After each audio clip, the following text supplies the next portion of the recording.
Hello everybody, welcome back to Throttle Grotto. This week I'm solving a problem with seat belts on the Rabbit. Stay tuned.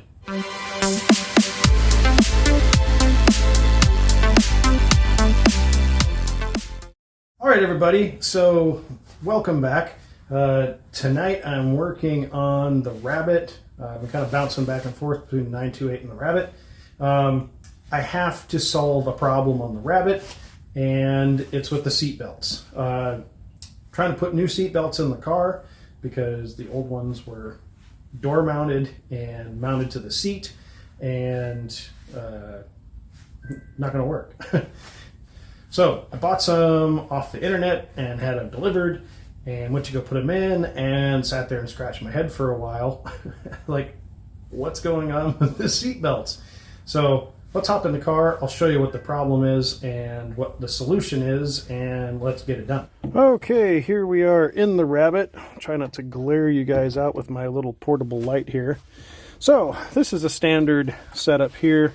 We have the bolt that attaches to the floor here, and then this is your buckle, which attaches to the B-pillar, which the real assembly attaches to... Wait, no.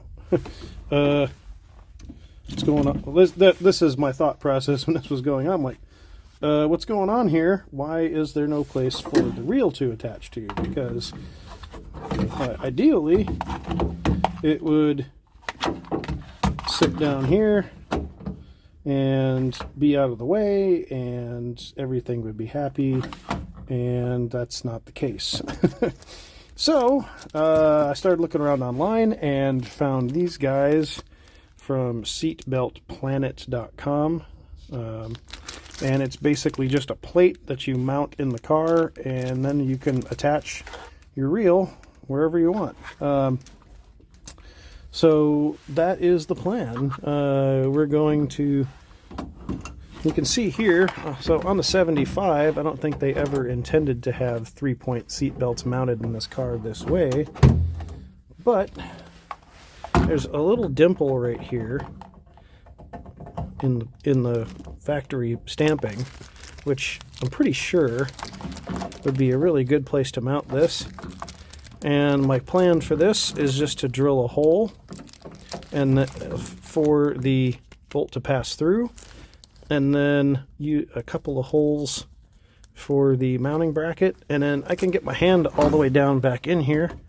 So I'm just going to use a couple of nuts and bolts to attach this to the body with some washers, and then this seat belt problem will be solved. All right, so this is where I'm at now. I've got this plate with some 10 millimeter head nuts, and then some nuts with some large washers that'll go on the back side, and some pretty decent sized washers on the front side. And then we're just going to tap that, and then we have an actual seat belt bolt here for the retractor mechanism, and that's going to thread right through.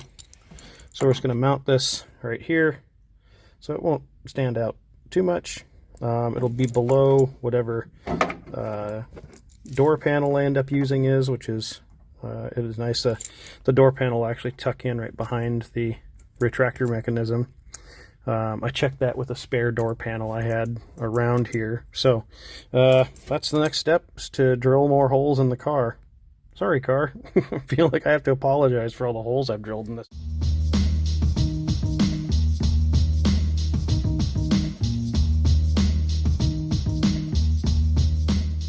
Show you guys what I did here. I did have to space this out just a little bit. I had a piece of flat steel. I had to put a hole in the center and just use that as a spacer to get me over the top of that piece, 10 millimeter bolt head.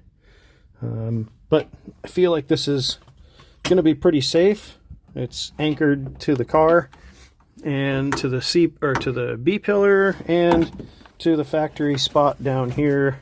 So the only remaining piece of this equation is the receptacles, which I have here, and they will attach to the bases of the seats, and that will be fine. Everything should be plenty strong. All right, so I still have one more seat belt to do. It's only going to take me a few minutes. I hope I never have to find out if these work in the manner they're intended to. So yeah, if you're going to work on seat belts, take it seriously. Don't skimp. It's you know, it's a safety issue, and like I said, I hope I or any of you that ever work on or try to do this yourself never have to experience the seatbelt doing its job. So be safe, do it right. That's all I have. Until next time, get out there and work on something.